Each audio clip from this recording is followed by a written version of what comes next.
Donc bonjour mes frères et sœurs, mes chers amis, et nous allons continuer ce matin à étudier et à regarder le chapitre 7 de l'Évangile de Jean. Notre bon Père du ciel, éclaire-nous sur ce que tu veux nous dire dans ce chapitre. Pourquoi les hommes ont-ils voulu faire mourir Jésus? Pourquoi encore aujourd'hui dans notre société, les gens veulent-ils se débarrasser de Dieu, se débarrasser de Jésus? Instruis-nous, parce que nous ne sommes pas différents des gens de cette époque. Conduis-nous par ton Esprit Saint. Amen. Avant de commencer, j'aimerais juste dire que la semaine prochaine, à partir de lundi le 10 février, il n'y aura pas d'enseignement pour la semaine. Donc, je vais vous revenir le 17 février, parce que je vais être à l'extérieur. Donc, ne soyez pas surpris s'il n'y a pas d'enseignement la semaine prochaine. La haine des gens, au point de vouloir les faire mourir, ça prend des bonnes raisons d'habitude. Hein, je peux dire, j'aime pas telle personne, je m'entends pas bien avec cette personne-là. Mais de là au point de haïr, au point de faire mourir, ça prend des bonnes raisons habituellement.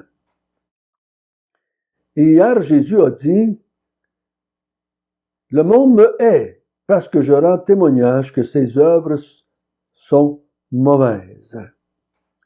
Jésus a la capacité de voir dans le cœur des gens. Et à cause de cela, il se laisse pas, comme on dit en québécois, il se laisse pas bourrer. Il se laisse pas enfiroiper. Il se laisse pas séduire. Il connaît le cœur des hommes et des femmes de la société. Aujourd'hui, on va voir une autre portion de ce chapitre 17 qui se passe le jour ou la semaine de la fête des tabernacles. On a parlé de ça hier. Nous sommes à peu près au milieu de la semaine, parce que la fête durait 8 jours, et Jésus enseigne dans le temple. Ce qu'il va dire va surprendre les gens, parce qu'il est en plein milieu du temple. Il est dans le temple, entouré de gens qui pratiquent une religion. Jésus dit, il va leur dire quelque chose qui va les étonner ou qui va les surprendre. Lisons à partir du verset 19. Moïse ne vous a-t-il pas donné la loi et nul ne vous n'observe la loi? Pourquoi cherchez-vous à me faire mourir? La foule répondit, tu as un démon, qui est-ce qui cherche à te faire mourir? Jésus leur répondit, j'ai fait une œuvre et vous en êtes tous étonnés. Moïse vous a donné la circoncision, non qu'elle vienne de Moïse, car elle vient des patriarches, et vous circoncisez un homme le jour du sabbat. Si un homme reçoit la circoncision le jour du sabbat, afin que la loi de Moïse ne soit pas violée, pourquoi vous héritez-vous contre moi de ce que j'ai guéri un homme tout entier le jour du sabbat? Ne jugez pas selon l'apparence, mais jugez selon la justice.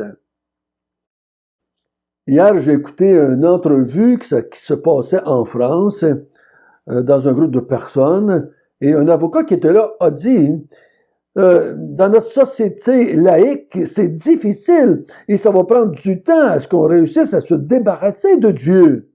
Je suis pas sûr, je cite tous les mots bien précis qu'il dit, mais je cite l'intention, certainement. Si Jésus arriverait lors de cette discussion, puis leur dirait, il n'y a personne ici qui observe la loi de Moïse, ben on pourrait comprendre. Mais là, Jésus est dans le temple. Il y a des gens par milliers, par dizaines de milliers qui ont fait de longues distances pour venir observer la fête des tabernacles. Mais Jésus leur dit, nul de vous n'observe la loi. Comment peut-il dire cela? Il me semble la réponse facile, ça serait, mais Jésus, t'es pas à bonne place pour dire ça ici, là. Nous sommes ici en train d'observer la loi. Nous sommes ici parce que la loi nous dit d'être ici pour la fête des tabernacles, pour se souvenir de la sortie de l'Égypte et le temps qu'on a vécu dans le désert. Et on a fait des offrandes, on a fait des sacrifices, on a donné des sous. Pourquoi tu nous dis qu'on n'observe pas la loi? Et il dit, vous cherchez à me faire mourir. Vous n'observez pas la loi et vous cherchez à me faire mourir.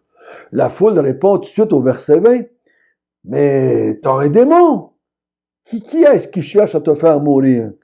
Je pense pas qu'ils sont sûrs là, que Jésus sera un démoniaque. Mais c'est plutôt dans le sens que tu es un peu fou. Tu es un peu, dérangé, là. Il n'y a personne qui veut te faire mourir, vraiment. Mais pourtant, Jésus sait, lui, connaît la pensée des gens, connaît le cœur des gens. Il dit, vous voulez me faire mourir? Et on sait très bien que depuis le début de l'évangile de Jean, les Juifs font toutes sortes de manigances pour le faire mourir. Et à partir du chapitre 5, quand il a guéri quelqu'un le jour du sabbat, ils veulent le faire mourir. Donc, ils ne sont pas juste hypocrites, ils sont aussi menteurs. Mais la plupart des gens qui sont là, on dirait ou aimerait qu'on dise qu'ils sont des bonnes personnes qui ne veulent pas faire mourir Jésus. Et là, Jésus leur dit la raison pourquoi ils veulent le faire mourir. Verset 21. Jésus leur répondit, j'ai fait une œuvre et vous en êtes étonnés. De quelle œuvre parle-t-il ici? Rappelons-nous, chapitre 5, Jésus est à Jérusalem, à la piscine de Bethesda, et il guérit un malade le jour du sabbat. Et on a vu là que les Juifs sont très irrités que Jésus ait fait cela. Et ils ne peuvent pas croire que Jésus sera le Messie, qu'il soit vraiment de Dieu, parce qu'ils n'observent pas le sabbat. Donc, on a vu que Jésus, après cela, va remonter en Galilée, puis il va rester là, parce qu'il sait que les Juifs veulent le faire mourir. Donc, il va rester en Galilée pendant une période, jusqu'à la prochaine fête, et là, il va descendre à la fête des tabernacles. Et j'ai fait une œuvre. Je crois personnellement qu'il réfère à cette œuvre-là, parce qu'il va parler du sabbat dans les versets qui viennent. Et vous êtes surpris de ce que j'ai fait une œuvre le jour du sabbat. Verset 22, Moïse vous a donné la circoncision, non qu'elle vienne de Moïse, car elle vient des patriarches. Et vous circoncisez un homme le jour du sabbat. Donc, la circoncision, c'est un fait, elle existait avant la loi, avant Moïse, parce que ça venait d'Abraham. Et la loi n'existe pas, le temple n'existe pas, le sabbat n'existe pas dans la forme mosaïque, dans la forme de la loi mosaïque. Mais il dit, Moïse vous a donné la circoncision. Donc, Moïse a mis des règles, ou la loi a mis des règles autour de la circoncision. Et vous circoncisez un homme le jour du sabbat. Verset 23, si un homme reçoit la circoncision le jour du sabbat, afin que la loi de Moïse ne soit pas violée, pourquoi vous irritez-vous contre moi? Vous dites que vous voulez observer la loi, puis dans votre extérieur, dans votre apparence, vous êtes tellement minutieux de vouloir observer la loi de Moïse que vous allez vous-même un peu contre le sabbat, parce que le sabbat interdisait de faire toutes sortes de travaux, ou de ne pas faire certaines choses. Mais vous voulez montrer que vous êtes soucieux de la loi de Moïse à un point tel que vous circoncisez quelqu'un le jour du sabbat. Pourquoi est-ce que vous êtes irrité contre moi quand moi, j'ai guéri un homme tout entier le jour du sabbat? Jésus semble dire au verset 23 que son action est au moins équivalente, ce n'est pas plus grande. que la sienne. Il dit, vous voulez qu'on croie, vous voulez qu'on pense que vous avez une bonne intention, que vous faites ça par amour pour Dieu, pour la gloire de Dieu, que vous êtes soucieux de la gloire de Dieu en mettant en pratique la loi de Moïse. Mais il dit, vous n'observez pas la loi de Moïse. Parce que vous faites les choses par apparence. Votre jugement est basé sur les apparences. Sur ce qui paraît. Dans le texte original, c'est le mot opsis, comme on a tiré le mot optique. C'est sur l'apparence, sur ce que vous pouvez voir. Donc, vous pensez que tout ce petit rituel, toute cette observation de la loi que vous faites en apparence, et en apparence, vous jugez selon les apparences et non pas selon la justice. Vous regardez pas l'intention de la personne, le cœur de la personne, les motifs de la personne. Est-ce que la personne œuvre pour Dieu? Est-ce que le fait pour le bien-être de la personne? Est-ce qu'elle le fait pour la gloire de Dieu? Jugez selon la justice et non pas selon l'apparence. Il va le dire autrement. Des fois, il va dire, vous me critiquez pour le sabbat, et vous autres, si votre mouton tombe dans un puits, vous vous mettez ensemble et vous le sortez du puits. Le jour de sabbat. Et moi, je guéris un malade, et vous me critiquez. Ça, c'est un jugement très superficiel. Jésus va dire ailleurs, ce peuple m'honore des lèvres, mais son cœur est éloigné de moi. Et dans l'Ancien Testament, il y avait beaucoup de reproches de la part de Dieu au peuple d'Israël. Vous faites des choses de l'apparence. Vous faites tous les petits rituels. Mais dans votre cœur, vous ne m'aimez pas. Il y a beaucoup de gens religieux qui, selon ce que Jésus dit ici, qui font leur rituel religieux seulement en apparence. Ils ne sont pas là avec de vrais motifs, avec de vraies raisons pour la gloire de Dieu. Comment Jésus sait-il ça? Nos pratiques religieuses trompent beaucoup de gens autour de nous. Et même on peut dire, ils nous trompent nous-mêmes. On se croit correct parce qu'on fait le rituel. Quand Jésus dit, vous êtes aveugles devant vos propres œuvres, devant la vie des gens. Vous voyez pas plus loin que l'apparence. Moi, je peux voir plus loin que l'apparence. Parce que je suis Dieu. Je vois dans le cœur des gens. Je vois dans le cœur de Nathanaël. Je vois dans ton cœur Nicodème. Je vois dans ton cœur femme samaritaine. Je vois dans ton cœur. Et je te déclare que tu n'observes pas la loi de Moïse. Et que tu regardes les gens et que tu juges selon l'apparence et non pas selon la justice. On regarde des gens, on regarde leur œuvre, leur apparence, soit laïque, soit religieuse, soit peu importe qu'est-ce qu'on regarde, et on n'est pas capable d'aller plus loin. Si Jésus est capable d'aller plus loin, c'est parce qu'il est Dieu. Il sait ce que les gens pensent. Il connaît les motifs des gens.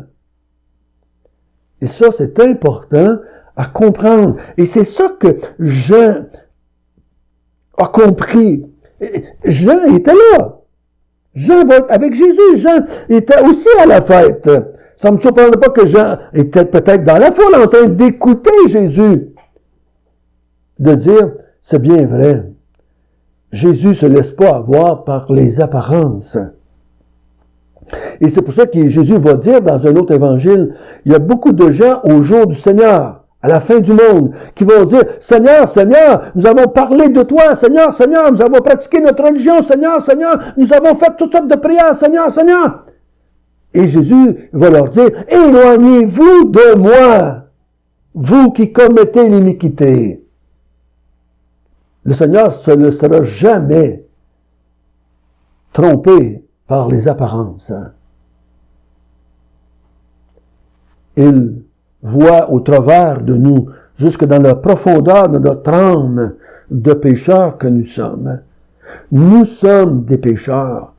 Nous sommes des gens de mort spirituellement. Nous sommes des gens des ténèbres. Il faut, chers amis, il faut croire en ce que Dieu déclare de la race humaine.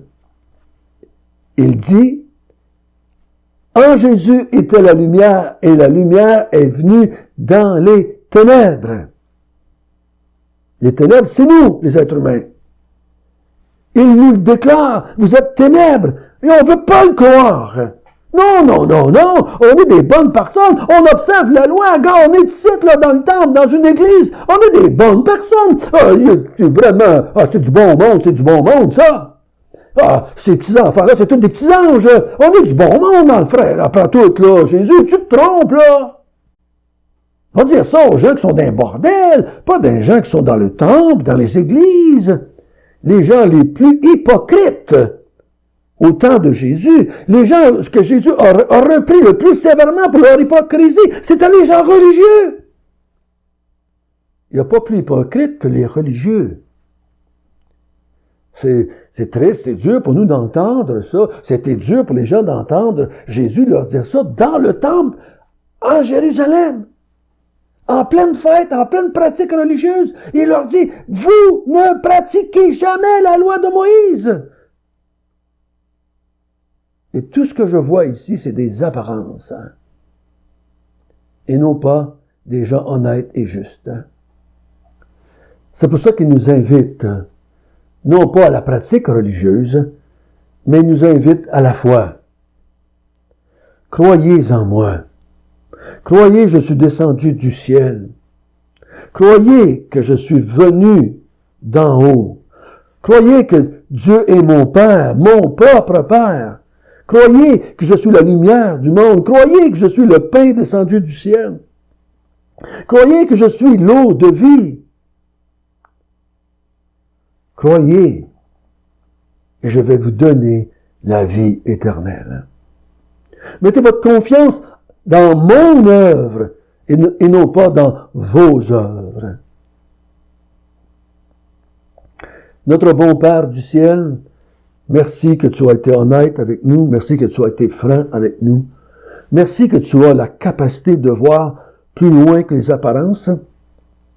On est tellement dans les ténèbres qu'on se croit correct, qu'on se vante de notre spiritualité.